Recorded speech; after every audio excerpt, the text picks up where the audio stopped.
Good morning विद्यार्थियों। कक्षा 12 में ऑक्सीजन चल रहा है। ऑक्सीजन के अनुप्रयोग हम पढ़ रहे हैं कि किस तरह से पादपों पर उसके कार्यकी प्रभाव होते हैं। तो पहले 3 हम पढ़ चुके हैं, जिसमें से पहला था सीड्स प्रभाविता, दूसरा था सेल एलोंगेशन कोशिका दीर्घीकरण, तीसरा था इसमें जड़ों का संभारण यानी कि रूट इनिशिएशन, और अब नंबर 4 है इसमें पार्थेनोकार्पी यानी कि जिसे हम कहते हैं अनिषेक फलन। पार्थेनोकार्पी, अनिषेक फलन, ठीक है। अनिषेक फलन का मतलब ये होता है कि जो फल बिना बीज के होते हैं, बिना बीज के बनते हैं, उनको हम अनिषेक फल कहते हैं। तो इसकी परिभाषा हम कैसे दे सकते हैं कि अनिषेचित अंडाशय से विकसित फल अनिषेक फल कहलाते हैं, और यह क्रिया क्या कहलाएगी? अनिषेक फलन कहलाते हैं। इस प्रकार के जो फल हैं वो बीज रहित होते हैं, इनमें बीज नहीं पाए जाते। इनके कई उदाहरण हैं, जैसे संतरा है, नींबू है, तरबूज है, अंगूर है, ठीक है, आम है, बैंगन है, ठीक है। बैंगन, अंगूर, तरबूज, संतरा, नींबू, ये सब कैसे होते हैं? बीज रहित फल, मतलब इनके बनवाए जाते हैं किसकी मदद से? ऑक्सीजन के प्रभाव से। अब देखिए कैसे किए जाते हैं कि इनके लिए जो कली अवस्था है, कलिका अवस्था, जब पुष्प कलिका अवस्था में होता है उस दौरान विपुंसन प्रक्रिया द्वारा पुंकेसरों को हटा दिया जाता है। इमैस्कुलेशन द्वारा पुंकेसरों को हटा दिया जाएगा। अब जो पुष्प बचेगा उस पर ऑक्सीजन का छिड़काव किया जाता है, जिससे बीज रहित फल तैयार किए जा सकते हैं। और इसके लिए देखिए दास 1962 ने ककड़ी और तरबूज में इस तरह से अनिषेक फल प्राप्त किए थे, और इसके लिए इन्होंने किसका प्रयोग किया? NaA का, यानी नैफ्थलीन एसिटिक एसिड का प्रयोग किया। इसी तरह से टमाटर, बैंगन, सेब, अंजीर, अमरूद, इनके बीज रहित फल भी तैयार किए जाते हैं। और इसके लिए देखिए NaA के साथ IBA और इंडोल एसिटिक एसिड, इन तीनों का प्रयोग किया जाता है। इन तीनों में से किसी का भी प्रयोग कर सकते हैं, ठीक है। तो अनिषेक फलन वह प्रक्रिया है जिसके अंदर बीज रहित फलों का निर्माण होता है, और किसकी मदद से करवाया जाता है? ये ऑक्सीजन के प्रभाव से होता है। ऑक्सीजन का छिड़काव किया जाता है कलिका अवस्था में विपुंसन प्रक्रिया द्वारा पुंकेसरों को हटाकर, फिर उन पुष्पों पर ऑक्सीजन का छिड़काव किया जाएगा, जिससे कि अनिषेक फल प्राप्त किए जाते हैं। अगला है इसमें प्रिवेंशन ऑफ लॉगिंग, यानी कि फसली पौधों का गिरने से बचाव, या फिर हम इसे कह सकते हैं पतन का निरोध। इसको हम इस तरह भी बता सकते हैं, पतन का निरोध, या फिर हम इसको इस तरह से भी बता सकते हैं कि फसली पौधों का गिरने से बचाव। क्या होता है कि जो कई धान्य फसलें होती हैं, धान्य फसलें जैसे होती हैं गेहूं, चावल, जई, गेहूं, ठीक है, चावल, इसके अलावा जई, ठीक है, इसके अलावा सन। गेहूं का बोटेनिकल नाम ट्रेटिकम एस्टिवम होता है, चावल का ओराइजा स्टाइवा, जई का होता है एविना स्टाइवा, और सन का होता है क्रोटोलेरिया जंसिया।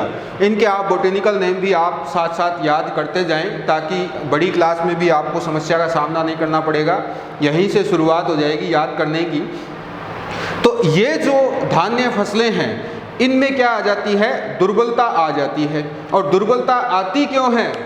दुर्बलता आने का कारण क्या है? देखिए इनमें क्या होता है कि अत्यधिक सेलुलर एलोंगेशन हो जाता है, यानी कि हम ये कह सकते हैं कि कोशिकाओं का दीर्घीकरण बहुत अधिक होने की वजह से इनका जो ऊपरी भाग है वो अत्यधिक लंबा हो जाता है, जिससे कि इनका निचला भाग, जैसे मान लो कि ये एक चावल का पादप है, और इस चावल के पादप में ये वाला जो पोर्शन है, यहाँ पर सेल एलोंगेशन ज़्यादा होगा, ठीक है, यानी कोशिका का दीर्घीकरण ज़्यादा होता है कोशिकाओं का, और इसकी वजह से ये तो लंबा हो जाएगा, जबकि इसका निचला जो भाग है, ये वाला निचला सिरा, यहाँ पर पर्वों की लंबाई कैसी रह जाती है, छोटी रह जाती है। पर्वों की लंबाई छोटी रह जाएगी क्योंकि ऊपर की ओर दीर्घीकरण से ज़्यादा विकास होगा, नीचे की ओर इस तरह से होगा नहीं। तो ये पर्व जो हैं ये छोटे रह जाएंगे। इसकी वजह से इसके तने में क्या आ जाएगी, दुर्बलता आ जाएगी और ये या तो मुड़ जाते हैं या फिर ये गिर जाते हैं। तो इनको इस तरह से गिरने या मुड़ने से रोकने के लिए जो छोटे पौधे होते हैं उन पर ऑक्सीजन के विलयन का छिड़काव करने से फिर क्या होगा कि पौधे के निचले सिरे जो हैं वो मजबूत हो जाते हैं, जिससे कि पौधा गिर नहीं पाता है। तो इसके लिए एक नैफ्थलीन एसिटेमाइड का प्रयोग किया जाता है। नैफ्थलीन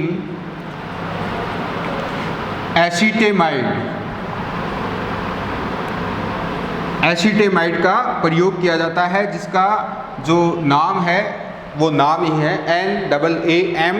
ठीक है। नैफ्थलीन एसिटेमाइड के प्रयोग से फसली पौधों को गिरने से बचाया जा सकता है। कैसे बचाया जा सकता है, दोबारा से देखिए।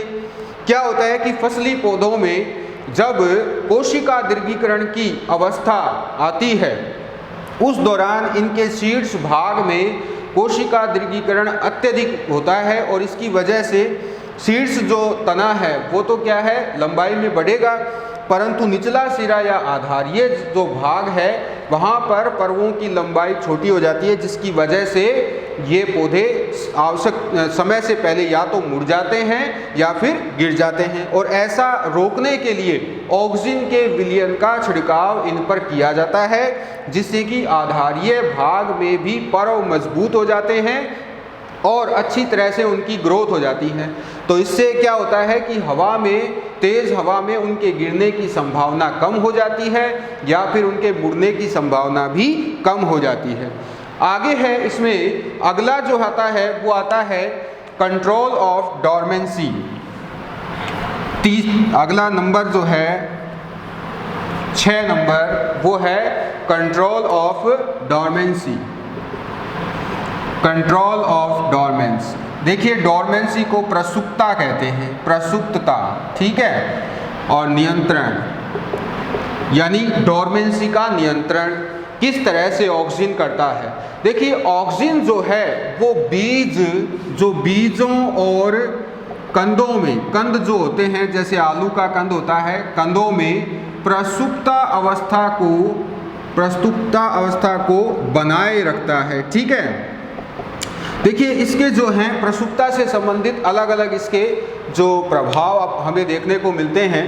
बीजों और कंदों में इस तरह से ये प्रसुप्तता को बनाए रखता है। ऑक्सीजन क्या करता है, बीजों के अंकुरण व कलिकाओं के प्रस्फुटन को रोक देते हैं। बीजों का अंकुरण रुक जाएगा तो बीज कहाँ, किस अवस्था में चले जाएंगे, डॉर्मेंसी में चले जाएंगे, डॉर्मेंसी पीरियड आ जाएगा एक तरह से उनके लिए।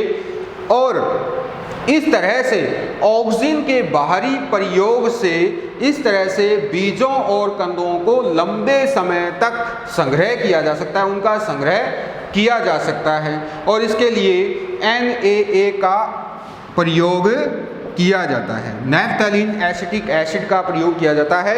इसके प्रयोग से आलू के कंदों को 3 साल तक स्टोर करके रखा जा सकता है। ठीक है। और इसी तरह से अब तो इसका तो क्या है, यहाँ पर तो हमने देखा कि ये डॉर्मेंसी को बनाए रखता है, लेकिन कुछ ऐसे भी पादप हैं जिनके अंदर ये डॉर्मेंसी को भंग करता है।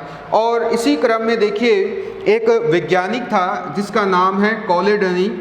इसने 1930 में ऑक्सीजन का कृषि पर प्रभाव बताया था और ये कहा था कि इसकी निम्न सांद्रता का प्रयोग कर प्रसुप्तता को क्या किया जा सकता है, कम किया जा सकता है या उसको हटाया जा सकता है। ठीक है। और इसी तरह से जो 2,4-D है उसका प्रयोग किया जाता है, IAA 2,4-D। इनका प्रयोग कब किया जाता है, इनका प्रयोग प्रसुप्तता को भंग करने के लिए किया जा सकता है। ठीक है। जो विग्ना रेडिएटा है मूंग, जो मूंग होती है वहाँ पर इसका प्रयोग किया जाता है, किसका, 2,4-D का, जिससे कि उनकी लंबाई में वृद्धि हो जाती है। तो इस तरह से हमें ऑक्सिन के दोनों तरह के प्रभाव हमें देखने को मिलते हैं। एक प्रभाव तो ये है जिसमें ऑक्सिन प्रसुप्ता को बनाए रखता है, जिससे कंद और बीजों को लंबे समय तक हम स्टोर कर सकते हैं। और दूसरे में हम देखते हैं कि कुछ ऐसे पौधे भी हैं जिन पर अगर ऑक्सिन के विलयन का छिड़काव कर दिया जाए तो उनमें डोरमेंसी ब्रेक हो जाती है, यानी कि डोरमेंसी भंग हो जाएगी, जिससे क्या होगा कि वो अच्छी तरह से ग्रोथ कर सकते हैं, लंबाई उनकी बढ़ जाती है। अगला जो आता है इसके बाद वो है पुष्पों की सघनता को कम करना, thinning of flower, thinning of flowers. इसको हम हिंदी में कहते हैं पुष्पों की सघनता को कम करना। देखिए क्या होता है कि कुछ पादप ऐसे होते हैं जैसे कि आम का बोटेनिकल नेम है मेंजीफेरा इंडिका, ठीक है, मेंजीफेरा इंडिका इसका बोटेनिकल नेम है। तो जो आम होता है उसमें क्या है, देखिए आम की कुछ किस्में ऐसी होती हैं जो एक वर्ष में अत्यधिक पुष्प उत्पन्न करती हैं, ठीक है। पुष्प तो अधिक मात्रा में उत्पन्न हो जाते हैं परंतु फलों की संख्या भी बढ़ जाएगी, लेकिन साथ ही साथ क्या होगा, इसका नेगेटिव इफेक्ट क्या होता है, इसका नेगेटिव इफेक्ट ये होता है कि पुष्प अधिक मात्रा में बनेंगे जरूर, फलों की संख्या भी बढ़ जाएगी, लेकिन फलों का आकार जो है वो छोटा रह जाता है और इस तरह से पुष्पों की सघनता भी बढ़ जाती है, क्योंकि पुष्प अत्यधिक बने हैं, जो फल हैं वो भी अत्यधिक बने हैं, परंतु फलों का आकार छोटा रह जाता है। और इसी तरह से इनकी सघनता को कम करने के लिए नैफ्थलीन एसिटिक एसिड का प्रयोग किया जाता है, NaA का प्रयोग किया जाता है, जिससे कि पुष्पों की सघनता को कम किया जा सकता है, ठीक है।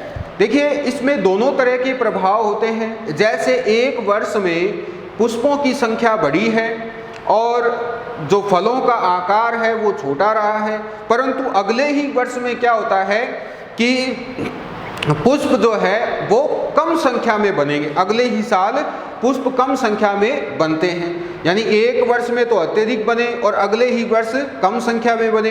तो इससे क्या होता है कि अनियमित पुष्पन हो जाता है पादपों में। तो इस प्रकार से अनियमित पुष्पन और अत्यधिक पुष्पन को कंट्रोल करने के लिए ऑक्सिन का प्रयोग किया जाता है, ठीक है। तो देखिए जो अनियमित पुष्पन क्रिया है उसको कंट्रोल करने के लिए 0.003% यानी 0.003% का क्या बनाया जाता है, विलयन बनाया जाता है, किसका, NaA का, नैफ्थलीन एसिटिक एसिड का विलयन बनाया जाता है, जिसका फिर पुष्पों पर छिड़काव किया जाता है। इस तरह से इनमें पुष्पन जो है वो कंट्रोल हो जाता है और पैदावार भी अच्छी होती है। एक तो पैदावार ज़्यादा होती है, लेकिन ज़्यादा का मतलब नहीं है, ज़्यादा तो हो ही रही थी क्योंकि पुष्पन ज़्यादा हो रहा था इसलिए फल भी ज़्यादा आ रहे थे, लेकिन अच्छी पैदावार नहीं हो रही थी, यानी उत्पादक जो उत्पाद थे वो अच्छे क्वालिटी के नहीं थे क्योंकि फलों का आकार छोटा रह गया था। तो इस तरह से पुष्पन को कंट्रोल कर फलों का जो फलों की क्वालिटी है उसको भी बढ़ाया जाता है, पुष्पन को भी कम किया जाता है। तो इस तरह से हम देखते हैं कि ऑक्सिन जो है वो पुष्पों की सघनता को भी कम करता है। अगला जो आता है इसमें नंबर नेक्स्ट वो आता है विलगन पर प्रभाव, इफेक्ट ऑन एब्सिशन, यानी विलगन पर प्रभाव। विलगन क्या है, एब्सिशन को समझने के लिए हमें यह जानना जरूरी है। देखिए क्या होता है कि जब पादप परिपक्व होते हैं उससे पहले ही, यानी परिपक्वता से पहले ही पुष्पों, पत्तियों और फलों का झड़ जाना, परिपक्वता से पहले ही पुष्पों, फलों और पत्तियों का झड़ जाना क्या कहलाता है, विलगन कहलाता है। और इस तरह से इस एब्सिशन को कंट्रोल करने के लिए क्या किया जाता है। अब ये होता क्यों है, ये होता है ऑक्सीजन की कमी से। ये किसकी कमी से होता है? ये ऑक्सीजन की कमी से होता है, ठीक है। जैसे मान लो क्या है, ये एक पत्ती है और इस पत्ती में यहाँ पर देखें हम, जो इसका जो पेटियोल है यहाँ पर ये इस शाखा से जुड़ा हुआ है, क्लियर। तो इस भाग में जो ये पादप का ये वाला भाग है जहाँ पर पत्ती शाखा से जुड़ी हुई है, यहाँ पर ऑक्सीजन की क्या हो जाती है? कमी हो जाती है। ऑक्सीजन की कमी होने से यहाँ पर एक लेयर बन जाती है, एक जो विलगन परत है वो बन जाएगी। तो विलगन परत यहाँ पर बनने से पौधे में उनकी पत्तियाँ जो है वो समय से पहले ही झड़ जाती हैं और यही प्रभाव हमें पुष्पों के वृंत पर भी देखने को मिलता है और यही प्रभाव हमें फलों के वृंत पर भी देखने को मिलता है। कैसे, कब देखने को मिलता है? जब ऑक्सीजन की कमी हो जाती है, ठीक है। तो जो ऑक्सीजन है वो विगलन स्तर के निर्माण को क्या करता है? अवरुद्ध करता है, यानी कि रोक देता है। अगर इस तरह से पादपों पर अगर ऑक्सीजन के विलयन का छिड़काव किया जाए तो ये यहाँ पर जो विलगन परत बन रही थी पहले, वो बननी अब बंद हो जाएगी, जिससे पत्तियाँ, पुष्प और फल जो हैं वो लंबे समय तक पादप पर बने रहते हैं और अपनी अच्छी ग्रोथ कर पाते हैं, ठीक है। तो इस तरह से हम देखते हैं कि जो विलगन है उस पर प्रभाव हमें देखने को मिलता है। तो समय से पहले अपरिपक्व फलों, पुष्पों और पत्तियों को झड़ने से रोकने के लिए ऑक्सीजन का प्रयोग किया जाता है। अब कौन से ऑक्सीजन का प्रयोग किया जाता है? तो इसमें बहुत सारे हैं। जैसे जो 2,4-D है उसका प्रयोग हम कर सकते हैं, 2,4-D का प्रयोग हम कर सकते हैं। देखिए 2,4-D जो है कुछ पादपों में डोरमेंसी को ब्रेक करता है, यानी कि एलोंगेशन की प्रक्रिया को तीव्र करता है। लेकिन यहाँ पर इसका प्रभाव क्या है? यहाँ पर इसका प्रभाव है जो विलगन परत है उसको बनने से रोकना, ठीक है।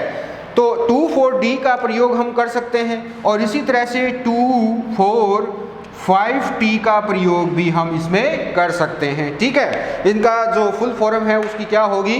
2,4-डाइक्लोरोएसिटिक एसिड और इसका जो है 2,4,5-T ट्राइक्लोरोएसिटिक एसिड। तो इस तरह से इनका प्रयोग हम करके पुष्पों को समय से पहले झड़ने से रोक सकते हैं। और इसके लिए जैसे नींबू है, पत्ता गोभी है, फूल गोभी है, इन पर 2,4-D का प्रयोग किया जाता है, ठीक है। तो ये हो गया। इसके बाद आगे चलते हैं। नेक्स्ट जो है वो है खरपतवारों का उन्मूलन। अगला जो आता है इसमें वो है खरपतवारों का उन्मूलन, eradication of weeds. एडिकेशन of weeds, weeds माने खरपतवार होता है, ठीक है। खरपतवारों का उन्मूलन। देखिए जो कृषि वाले जो पादप हैं, जो खेत होते हैं, खेतों में क्या होता है कि जो हम अनाज उगाते हैं उसके लिए हम जब बिजाई करते हैं तो बिजाई के बाद हम देखते हैं कि जो अनावश्यक पौधे हैं, खरपतवार जो हैं वो भी क्या होती हैं, साथ साथ पौधों के उग जाती हैं, जिससे क्या होगा, जो फसली पौधे हैं उनकी वृद्धि पर, उनकी ग्रोथ पर प्रतिकूल प्रभाव पड़ता है, क्योंकि जो मिट्टी में पोषक तत्व होते हैं वो सारे के सारे किनको मिल जाते हैं? खरपतवारों को मिल जाते हैं और इसकी वजह से जो मुख्य फसल है उसमें वृद्धि नहीं हो पाती, जिससे उत्पादक क्षमता घट जाती है, उत्पादकता कम होती है, क्वालिटी अच्छी नहीं होती है। तो इस तरह से इन सब बातों के मद्देनज़र खरपतवारों का उन्मूलन ऑक्सीजन की सहायता से किया जाता है, ठीक है। और इन अनावश्यक जो पादप हैं उनको हटाया जाता है, क्योंकि ये अनावश्यक पादप जो मुख्य पादप हैं, मुख्य फसली पादप हैं, उनके साथ पोषक तत्वों के लिए क्या करते हैं? प्रतियोगिता करते हैं और इस वजह से वो जो मुख्य फसल है वो अच्छी तरह से पोषित होने से वंचित रह जाती है। तो देखिए इनको नष्ट करने के लिए 2,4-D और 2,4,5-T का प्रयोग किया जाता है। किस किस का प्रयोग किया जाता है? देखिए 2,4 डी और 2, 4, 5 टी का प्रयोग हम इसमें कर सकते हैं। देखिए जो चौड़ी पत्ती वाले हैं, चौड़ी पत्ती वाले खरपतवार, चौड़ी पत्ती वाले खरपतवार जो हैं जैसे डाइकोट होते हैं, चौड़ी पत्ती वाले डाइकोट्स, उन पर तो किया जाता है 2, 4 डी का प्रयोग, ठीक है। और जो संकरी पत्ती वाले हैं, संकरी पत्ती वालों पर किया जाता है डेलापेन का प्रयोग। किसका प्रयोग किया जाता है? डेलापेन का, ठीक है। इसको हम कहते हैं 2,2 डाइक्लोरो प्रोपियोनिक एसिड। इसका फुल फॉर्म क्या है? 2,2 डाइक्लोरो प्रोपियोनिक एसिड, ठीक है, इसको हम कहते हैं। और इसका प्रयोग किन पर किया जाएगा? इनका किया जाएगा संकरी पत्ती वाले खरपतवारों पर, ठीक है। जो संकरी पत्ती वाले खरपतवार होते हैं उन पर तो डेलापेन का प्रयोग किया जाएगा, और 2, 4 डी का किस पर किया जाएगा? जो चौड़ी पत्ती वाले होते हैं उनका प्रयोग किया जाता है। और वैसे जो नॉर्मल जो होते हैं उन पर, बाकी जो खरपतवार हैं उन पर किसका किया जाएगा? 2, 4, 5 टी का किया जाता है, ठीक है। अब देखिए ये करते कैसे हैं खरपतवारों का उन्मूलन? इनका छिड़काव हमने कर दिया खरपतवारों पर, लेकिन ये उन्मूलन करेंगे कैसे? ये क्या करते हैं, जब इनका छिड़काव किया जाता है तो ये यौगिक कोशिकाओं द्वारा कंसीव कर लिए जाते हैं, कोशिकाओं द्वारा एब्जॉर्ब कर लिए जाते हैं। जब इनको कोशिकाएं एब्जॉर्ब कर लेती हैं तो कोशिकाओं पर ये क्या करते हैं? विषकारी प्रभाव डालते हैं, और इनके विषकारी प्रभाव से होगा क्या? डीएनए का ट्रांसक्रिप्शन रुक जाएगा, ठीक है। डीएनए जो पुनरावर्तन है उसकी प्रक्रिया पर विपरीत प्रभाव पड़ेगा। इसी तरह से आरएनए ट्रांसलेशन रुक जाएगा, यानी प्रोटीन का निर्माण नहीं होगा। और इन दोनों प्रक्रियाओं के बाधित होने से खरपतवारों की क्या हो जाती है? मृत्यु हो जाती है, यानी खरपतवारों का उन्मूलन हो जाता है। क्यों हो जाता है? क्योंकि जो इनका छिड़काव करेंगे तो ग्रोथ के लिए जो जरूरी एंजाइम होते हैं उनका निर्माण नहीं हो पाता। एंजाइम क्या होते हैं? प्रोटीन ही होते हैं, ठीक है। तो एंजाइमों का निर्माण इस तरह से नहीं होने से खरपतवारों की वृद्धि नहीं हो पाती, जिससे मुख्य फसलों के लिए कोई भी जो मुख्य फसल होती हैं उन पर ये विषैला प्रभाव नहीं डालते, क्योंकि इनकी सीमित मात्रा का और सीमित क्षेत्र में ही प्रयोग किया जाता है। जहां पर खरपतवार होते हैं केवल वहीं, ठीक है। तो इस तरह से 2, 4 डी, 2, 4, 5 टी और डेलापेन का प्रयोग कर खरपतवारों का उन्मूलन किया जा सकता है, ठीक है। ये आपको याद रखना है कि 2, 4 डी तो चौड़ी पत्ती वालों के लिए है, 2, 4, 5 टी बाकी सभी खरपतवारों के लिए, और संकरी पत्ती वालों के लिए होता है डेलापेन, जिसका नाम है 2,2 डाइक्लोरो प्रोपियोनिक एसिड, ठीक है। इसके बाद आगे चलते हैं। नेक्स्ट जो आता है इसमें वो आता है पर्वों का लघुकरण। अगला जो आता है वो है पर्वों का लघुकरण, shortening of internode, shortening of internode, पर्वों का लघुकरण। देखिए जो कुछ पादप हैं जैसे नाशपाती है, सेब है, ठीक है, इनमें क्या होता है कि जो लघु शाखाएं, वामन शाखन 2 प्रकार का होता है। इनमें 2 प्रकार का शाखन होता है। पहली बात तो ये समझिए, एक तो दीर्घ शाखाएं होती हैं जो नॉर्मल शाखाएं हैं, और एक होती है वामन शाखाएं जो छोटी या लघु शाखा होती है। तो फलों का निर्माण कौन सी शाखा पर होगा? जो लघु शाखाएं, जो वामन शाखाएं हैं, उन पर फलों का निर्माण होता है। अब देखिए जो लघु शाखाओं पर फलों का निर्माण होगा, तो अगर लघु शाखाएं संख्या में कम हैं तो फिर क्या होगा? उत्पादकता कम होगी, यानी उत्पादक क्षमता पौधे की कैसी होती है? कम होती है। तो फिर इसके लिए क्या किया जाएगा? NAA यानी नैप्थेलिक एसिटिक एसिड का छिड़काव किया जाता है पौधों पर। किन पर? जो लंबी शाखाएं होती हैं उन पर क्या किया जाएगा? इस तरह से NAA का छिड़काव किया जाएगा लंबी और नॉर्मल शाखाओं पर। तो उन पर जब छिड़काव किया जाएगा तो फिर उनके पर्व कैसे हो जाएंगे, छोटे हो जाएंगे। यानी जो पहले लंबे शाखाएं थी वो भी अब पर्वों के छोटा होने की वजह से वामन शाखाएं आ जाएगी, यानी वामन शाखाएं हो जाएंगी, छोटी या लघु शाखाएं हो जाएंगी, ठीक है। और फिर उन पर पुष्प का और फिर आगे फल का निर्माण होगा। तो इस तरह से उत्पादक क्षमता को बढ़ाया जाता है। कौन से पादपों में? सेब, नाशपाती, ऐसे पादपों में। दोबारा से सुन लीजिए, कुछ ऐसे पादप हैं जैसे नाशपाती, सेब, इनमें दो तरह का शाखन होता है, लंबी शाखाएं और लघु शाखाएं। और फल किस पर बनेंगे? लघु शाखाओं पर बनेंगे। लंबी शाखाओं पर फल या तो बहुत कम बनते हैं या फिर बनते ही नहीं हैं।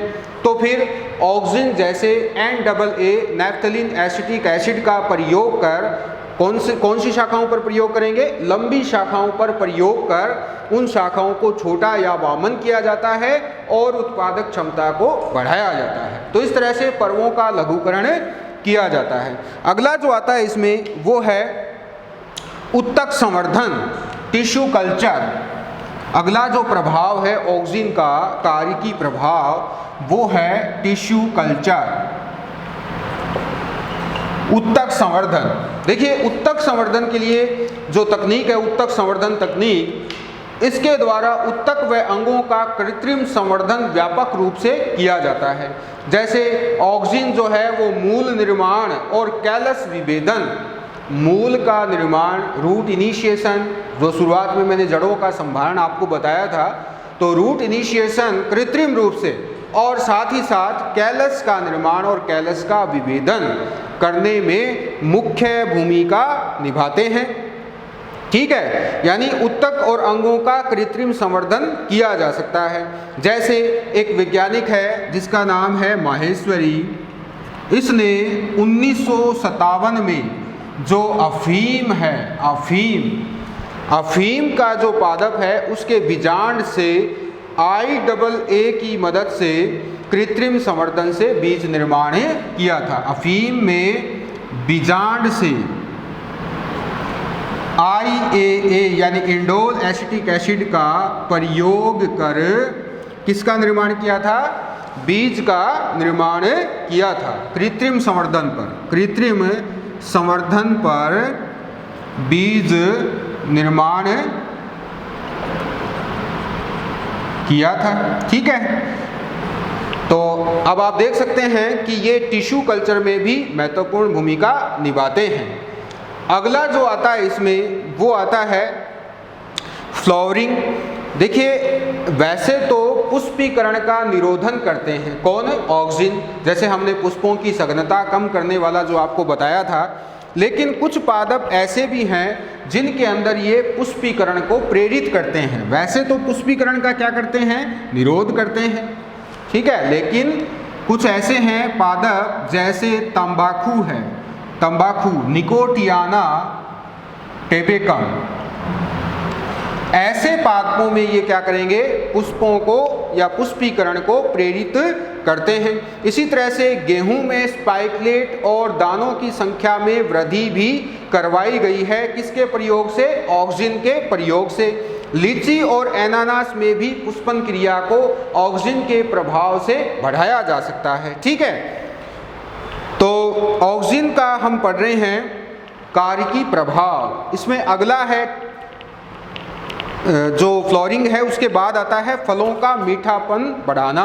तो 2,4-D और IBA शर्करा निर्माण को तीव्र कर फल को अधिक मीठा भी बनाते हैं, ठीक है। फलों को अधिक मीठा बनाने का काम भी ये कर सकते हैं। और इसी तरह से प्राकृतिक रूप से जो विभिन्न कृषि प्रयोग हैं उनके द्वारा, इनके अलावा ऑक्सिन के अनुप्रयोग से आलू और गन्ने में पाई जाने वाली बंध्यता को कम भी या ख़त्म भी किया जा सकता है। बंध्यता को भी ये ख़त्म कर सकते हैं, ठीक है। तो ऑक्सिन के अनुप्रयोग हमने आज देख लिए हैं। अगली क्लास में हम जानेंगे जिब्रेलिन के बारे में, ठीक है। जो दूसरा हमारा ग्रोथ रेगुलेटर हार्मोन है जिब्रेलिन, उसके बारे में हम पढ़ेंगे। तो इनको आप रिवाइज कीजिए। आज की क्लास के लिए बस इतना ही। Thank you.